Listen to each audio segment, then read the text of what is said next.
तो कुत्तों की भी क्वालिटी होती है।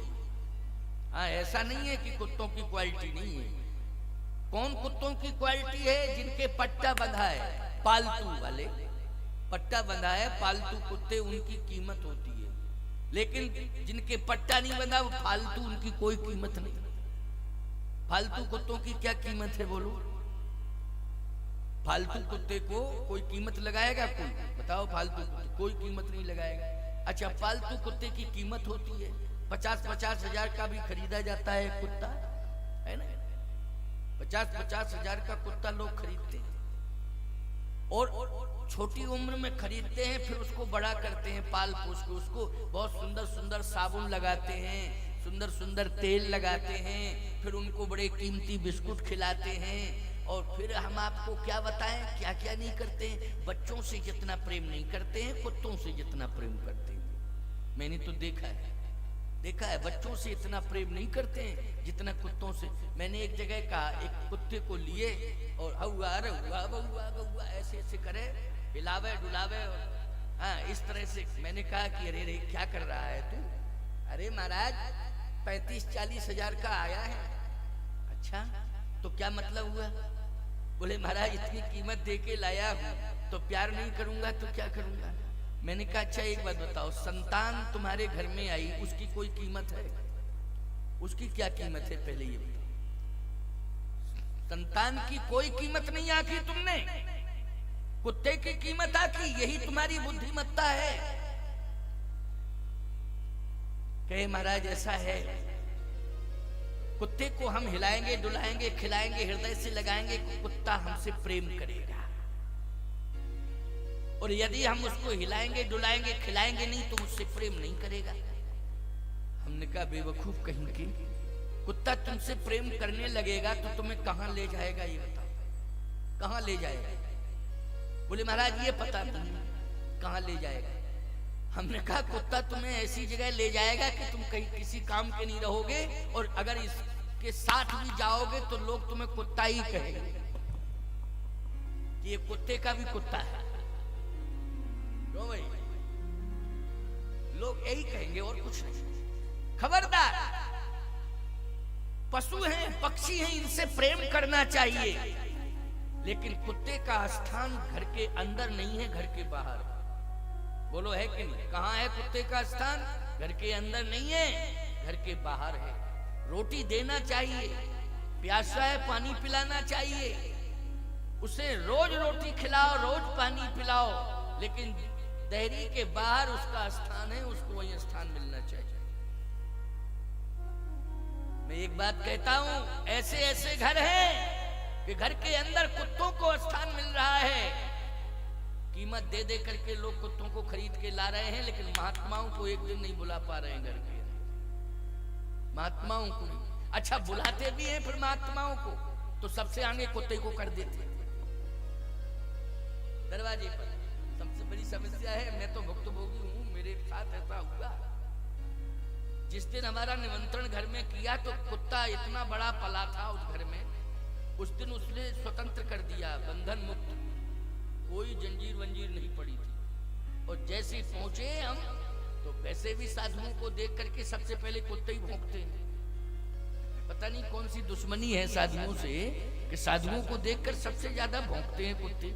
मैंने ये देख, मैं सुबह घूमने जाता हूँ 3:30-4 बजे प्रातः निकलता हूँ, तो सारे लोग सोते हुए मिलते हैं, और कोई जग भी जाता है तो चारपाई पे बैठा बैठा रहता, बोलता नहीं है इंसान। लेकिन कुत्ता अगर सो भी रहा होगा और साधु अगर निकला, पता नहीं कैसी सुगंध आती साधु की कि दुर्गंध आती, उसको तुरंत जो है भौंकेगा साधु को देख करके। हम छड़ी लेकर के जाते हैं, वैसे नहीं जाते, छड़ी लेकर जाते हैं।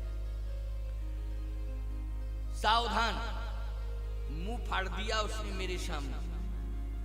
मैंने कहा क्यों? और तो कोई बात नहीं, ये बताओ काटता तो नहीं है? बोले कल ही तो खरीदा है 50 हजार का, आज पता लग जाएगा काटता कि नहीं। अरे राम राम राम राम, साधुओं के लिए खरीदा था और काटने का परीक्षण साधुओं से ही करवाओगे?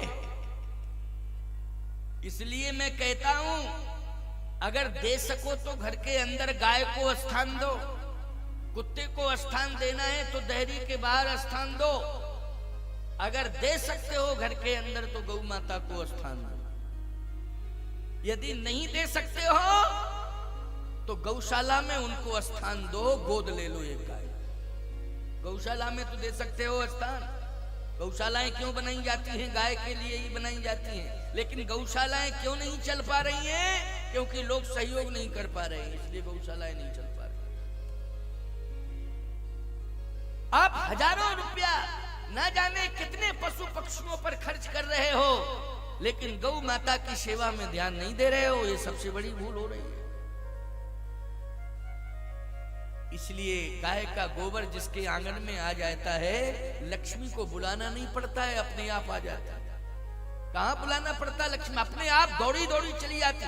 गोबर में ही लक्ष्मी का वास है, लक्ष्मी वहीं प्रकट हो जाती है।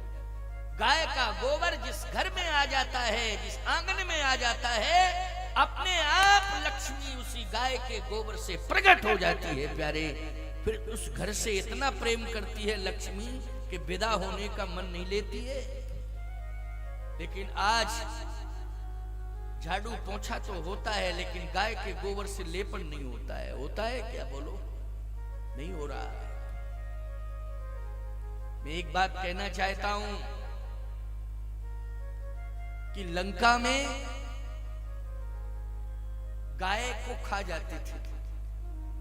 हम नहीं कह रहे, कहूं महिषुमान सुधेनु खर अर्जुन साचर भक्षही। बोलो, गाय को खाते थे कि नहीं खाते थे? याद रखना, रावण को कुत्ता तो कह दिया, स्वान कह दिया है प्यारे। कब कहा है? जब सीता जी का हरण किया। इसका मतलब है नारी का सम्मान नहीं है लंका में, गाय का सम्मान नहीं है लंका में, साधु का सम्मान नहीं है लंका में। अगर साधु का सम्मान होता तो विभीषण जैसे संत को लात मार के नहीं निकालता रावण। बोलो, गलत कह रहा हूं? जब से सीता जी आई तब से असगुन हुआ, स्वान कहा और विभीषण के लात मारी, तो गोस्वामी तुलसीदास जी महाराज ने लिखा कि रावण जबहि विभीषण त्यागा, ओ भयउ विभव बिन तबहि अभागा। बोले, जैसे ही संत विभीषण को लात मार के रावण ने भगाया तो भयउ विभव बिन तबहि अभागा। बोले, अभागा हो गया, वैभवहीन हो गया, अभागा हो गया। इसका मतलब है संत का अपमान, नारी का अपमान और गौ माता का अपमान जहां होगा वहां वैभवहीन हो जाएगा समाज, वहां समाज का विनाश हो जाएगा। इसलिए तीन बातों पर विशेष ध्यान देना है। गौ का सम्मान करना है, संत का सम्मान करना है, और किसका सम्मान बताया? भूल गए? नारी का सम्मान करना है। अब हम तुम लोगों से कहलवाना चाहते थे, लेकिन हम ही को कहना पड़ा। हम तो जब हम ही बता रहे हैं तो हमको पता नहीं है। नारी का सम्मान, गौ का सम्मान और संत का सम्मान, ये तीन सम्मान होने चाहिए। गाय को ग्रास मिलना चाहिए, संत को भोजन मिलना चाहिए, गौ को ग्रास मिलना चाहिए कि नहीं? और नारी का पोषण होना चाहिए। अगर इस प्रकार की परंपरा समाज में रहेगी, उस समाज को कोई नष्ट नहीं कर सकता है, चाहे जितनी कोशिश कोई कर ले। नमक ग्रह प्रतिकूल भी हो जाए तो मैं दावे के साथ कह रहा हूं, ये नमक ग्रह आपको प्रभावहीन नहीं कर पाएंगे, भले ही प्रतिकूल क्यों ना हो जाए। लेकिन तीन बातों पर सदा विचार करना, ये मेरा उपदेश है आपके लिए, पूरे समाज के लिए। क्या है? उपदेश है, निर्देश है, संदेश है, आदेश है। इसलिए इसका पालन करना। सावधान। जब से प्रभु राम से दूर हुई हैं सीता जी, श्रृंगार नहीं किया हुआ। सुहागवती नारी का जिस नगर में श्रृंगार ना हो पावे, बोलो ये अशुभ है नगर के लिए कि नहीं है? ये अशुभ है, क्योंकि समाज ने मजबूर कर दिया है, परिस्थिति पैदा कर दी है। इसलिए सुहागवती नारी अपना श्रृंगार नहीं कर पा रही है।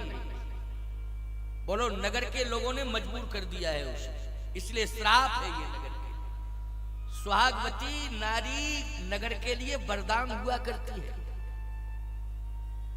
सुहागवती नारी की मांग का सिंदूर अगर कोई देख ले प्यारे, तो किसी भी कार्य के लिए जा रहा हो, सुहागवती नारी का सिंदूर अगर दिखाई दे गया तो याद रखना उसका कार्य सफल हो जाएगा, क्योंकि वो सिंदूर समाज के लिए वरदान है। क्या है? वरदान है, मंगल है, मंगल है। इसलिए बिना सिंदूर के कभी सुहागवती नारी को रहना नहीं चाहिए, याद रखना।